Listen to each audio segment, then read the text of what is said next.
Pada saat nanti kau telah hidup sendiri dan dunia ternyata tak seperti harapanmu, ku ada di sini menjadi rumah yang selalu menanti kepulanganmu.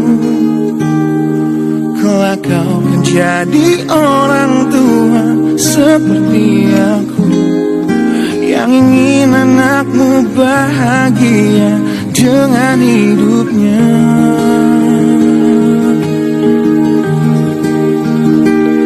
Bila bentakan kecilku patahkan hatimu, lebih keras dari itu dunia akan mengganggu.